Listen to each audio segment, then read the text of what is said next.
everybody, Pat here for Dice and Brushes. I'm very excited. It's time for another tactics video. We're changing gears a little bit. We're moving away from Space Wolves, and now we're moving into something darker, scarier, more ominous. It's time to talk about Necrons. So, welcome to the channel. Please subscribe to our robotic viewers. I say a hearty 01001000, 01001001, 01001100, 01001100, and a good day to you as well. I'm super pumped because I like Necrons, and today we're going to talk about one of the most amazing units, actually two of the most amazing units here. Not the Silent King, not the Scorpec Destroyers. If I wanted a sentient lawnmower, I'd duct tape my computer to my lawn boy. No, we're talking about the meat and potatoes of the Necron army.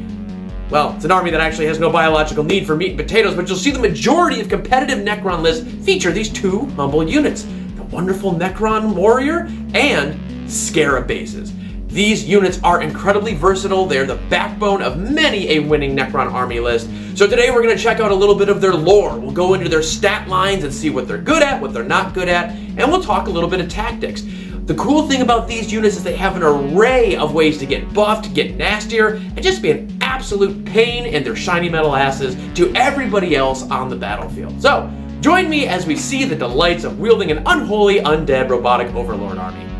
Since this is the inaugural Necron video, we'll start with the Reader's Digest version of who and what the Necrons are. A long time ago in a galaxy Nope, wrong franchise. A long time ago in a galaxy where there is no respite, there is no peace, and there is only war, lived the Necrontier civilization. I'm not going to sugarcoat it, life sucked for them. They were brilliant, but short-lived. Then one day, a friendly star god with no ulterior motives whatsoever asked if they'd like to live forever. And they said yes, because no one ever reads the fine print. They got to live forever, but only because the star god and his friends, in what I can only assume is a cosmic version of an episode of Entourage, tricked the Necrontier into sacrificing their mortal bodies for soulless robot ones. The higher-ups of the Necrontier dynasty got to keep their personalities, but the middle class and lower were basically turned into mindless job and war slaves with no real say in society. Thank goodness this is just a fictional future. To finish the rebrand, they were now known as Necrons, not the Necrontier. Robots aren't really known for their creativity.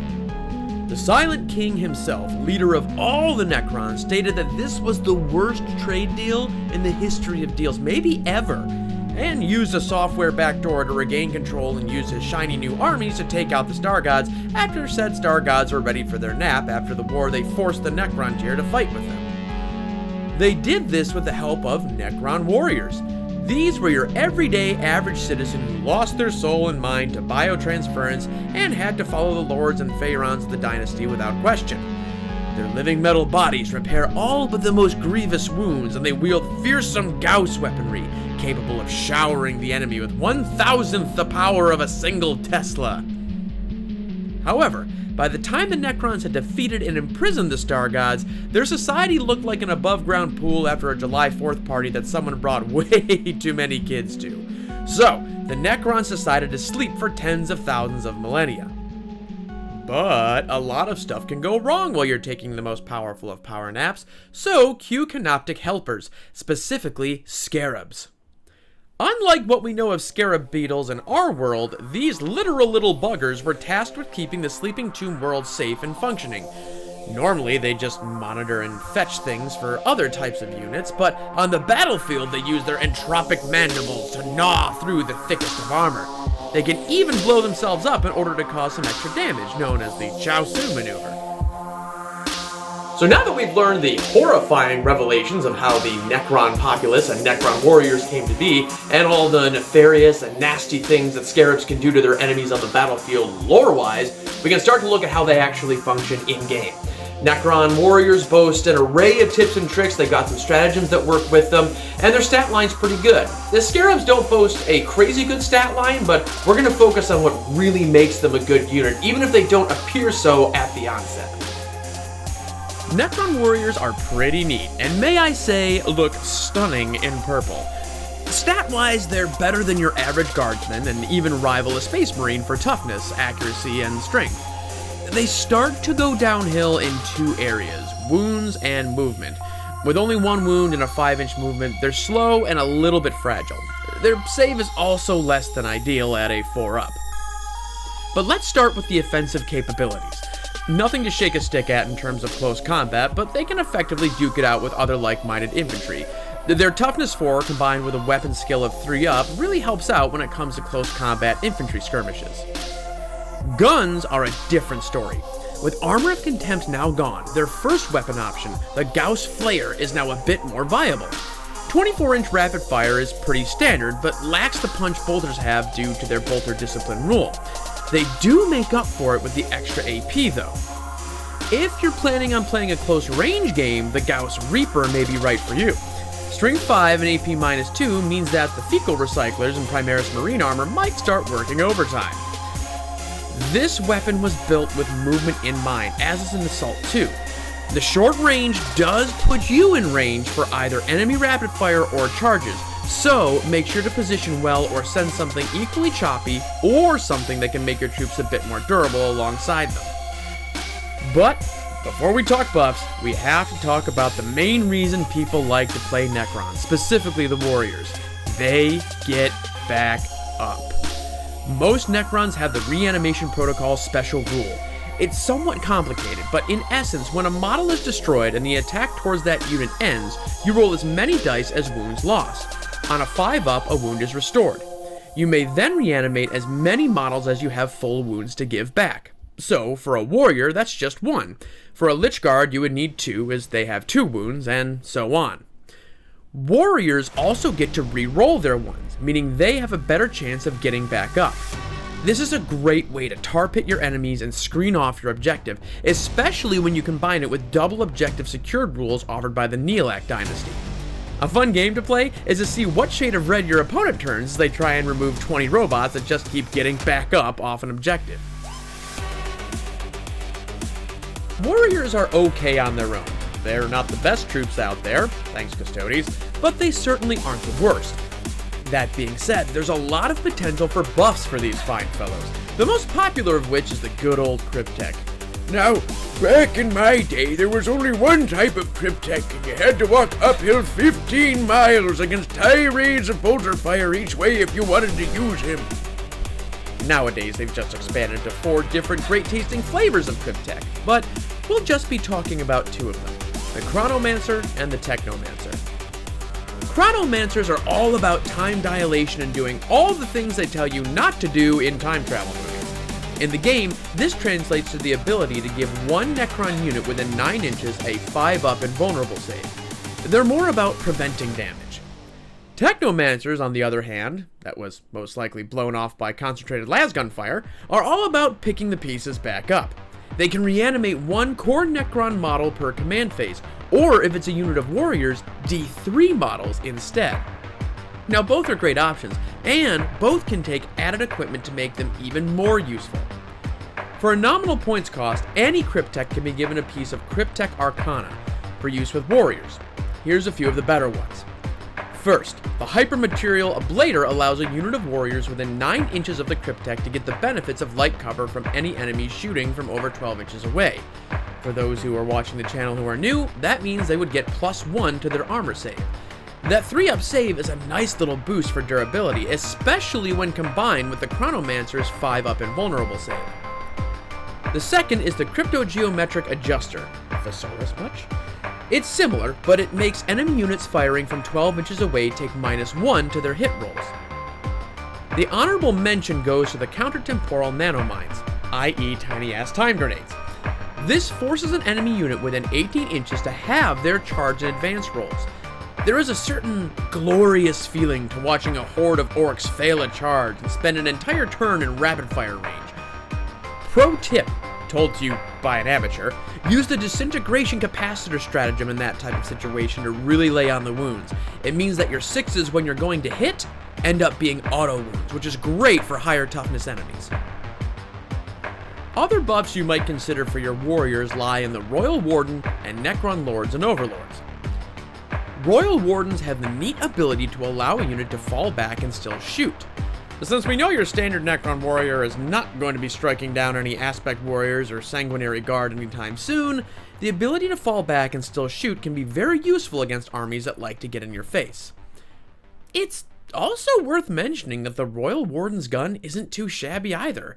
It's a great way to soften up a unit of Marines that are getting a bit close to your gun line. Lords and Overlords, and the Catacomb Command Barge for that matter, all offer two distinct advantages for warriors: My Will Be Done and the ability to equip a Resurrection Orb. My Will Be Done allows them to move a bit faster, but since we're thinking about war and not calisthenics, the more important part is that it adds 1 to their ballistic skill.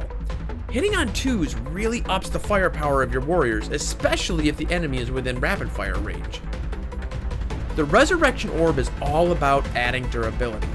Once per battle, the Lord or Overlord may activate the Resurrection Orb, allowing a unit to attempt to resurrect all of its destroyed models, regardless if they were killed during the turn. This can also be upgraded to the Orb of Eternity relic, which does the same thing, but adds 1 to all reanimation rolls. Combine this with the ability for warriors to re-roll reanimation rolls of 1, and watch your opponent weep and question their life choices. That sums it up for Necron Warriors 101, but as long as we're talking undersung heroes, we gotta look at Scarabs. I'm not gonna lie, I think Scarabs are one of the coolest units Necrons have, both lore-wise and game-wise. A living carpet of metal devouring and disrupting enemy lines with the ability to sow serious havoc via stratagems and overall why won't they die greatness is just the best. Stat-wise, they're a real mixed bag. Great movement, decent amount of attacks, and a hefty wound stat mean they're designed to take 2 things: objectives and punishment. Save and toughness are, of course, low tier, but they're somewhat balanced out by 2 other factors: reanimation protocols and living metal. We know what reanimation protocols do already, and bugs that won't die are definitely a personal fear, so points there. Living metal means that Scarabs heal 1 wound per turn. That means the longer your opponent ignores them after damage, the more of their work disappears. You can capitalize on these by combining them with a Canoptic Spider. We called them tomb spiders back in my day. Not only is a Canoptic Spider pretty strong in close combat and offers a way to further protect your Scarabs, but they also have the ability to replace a destroyed Scarab model per turn. It's like my mom always used to say when she saw a real spider: "Oh sweet merciful Lord, kill it, dear Jesus, murder it, it has so many legs, oh God." So that's the theory of how those 2 units work. But theory's boring. Let's talk about playing with some imaginary plastic spacemen and rolling some dice. We'll see some combos and some units that go with them and can really make a difference on the battlefield. Okay, let's start by getting a real-life example of how Necron Warrior durability really works. Here we have your standard 20-model squad of Necron Warriors. An important thing to note here is sometimes 2 10-man squads of warriors is better if you're going up against an army that has a lot of blast weapons and can kill you faster. Now these 3 custodians are about to come in and make their charge. They're most likely going to get in there, but even if they don't, there's always the good old command reroll. With their weapons, they're going to be killing us on 3s, and the AP means our save is going to be a lowly 6 up.